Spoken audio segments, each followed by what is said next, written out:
It started with a forecast no one took seriously. The storm was supposed to brush past us, a fleeting inconvenience. My boss, Mr. Callahan, had called an impromptu meeting that evening, insisting we finalized the quarterly reports before our big client pitch. I should have declined, gone home, and curled up with my latest mystery novel, but duty called, and saying no to Mr. Callahan wasn't easy, not because he was intimidating, though he could be, but because there was something about him I couldn't quite pin down.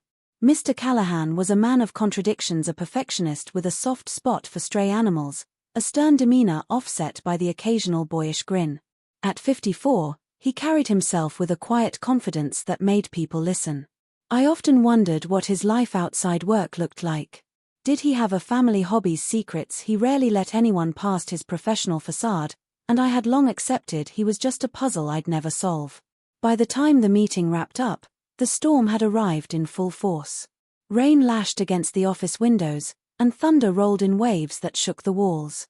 "You shouldn't drive in this," he said, glancing at the storm through the glass. "Let me give you a ride." "I'll be fine," I replied, though I wasn't sure I believed it. My little sedan wasn't exactly built for torrential downpours. "Humor me, Grace," he said, his tone leaving no room for argument. And so, against my better judgment, I found myself climbing into his car, a sleek SUV that smelled faintly of leather and his cologne. The roads were a mess, streetlights flickered ominously, and water pooled in the dips and cracks of the asphalt. We hadn't been driving long when a fallen tree blocked our path. "Looks like we're taking the scenic route," he muttered, turning down a narrow back road. The rain came down harder, visibility shrinking to mere feet. Then it happened, a sudden jolt, a sickening crunch, and the SUV sputtered to a halt. "What now?" he muttered, more to himself than to me. He stepped out, umbrella in hand, to inspect the damage. When he returned, his expression was grim. "Flat tire," he said, "and the spare is no good. We're stuck."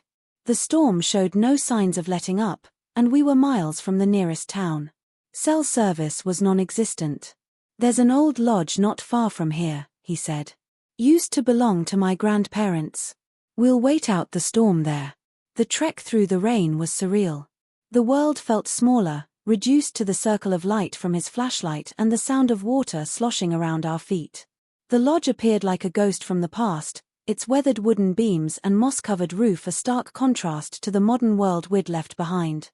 Inside, the air was cool and musty, the faint smell of cedar lingering from years past. He found some candles in a drawer and lit them, their warm glow casting flickering shadows across the room. "It's not much, but it'll do," he said, shrugging off his wet coat and hanging it by the door. We settled near the fireplace, where he managed to coax a reluctant flame to life. I sat on an old quilt spread across the floor, sipping the coffee he miraculously found in the pantry. The storm raged on outside, but inside, it was quiet, intimate. "You know," he said, breaking the silence, "I haven't been here in years. My grandparents passed away when I was in college. I always meant to come back, but never found the time." I nodded, sensing there was more he wanted to say. "They must have been proud of you," I offered, and for the first time, his ever-composed expression softened. "They were good people," he said. "Taught me everything I know about resilience and hard work. But sometimes I wonder if they'd be disappointed with the life I've built, all work, no balance." His candor caught me off guard. "You're not the only one," I admitted. "Sometimes I wonder if I'm just drifting, waiting for something to happen instead of making it happen." For a moment, we were just two people, not boss and employee, but equals sharing the vulnerabilities we usually kept hidden. The tension between us shifted, becoming something softer, deeper. When I woke, the storm had passed. Sunlight streamed through the lodge's dusty windows, illuminating the room in a golden glow. Mr. Callahan was already up, standing by the fireplace with a cup of coffee in hand. He looked different in the morning light, less the authoritative boss and more a man who carried the weight of the world on his shoulders. "Morning," he said, his voice warmer than I'd ever heard it. "Coffee?" I accepted the cup and joined him by the window, where we watched the world wake up. The rain had left everything fresh and new, the kind of clean slate people like us rarely allowed ourselves. "Last night was unexpected," he said after a long silence, "but maybe it was what I needed." What we both needed.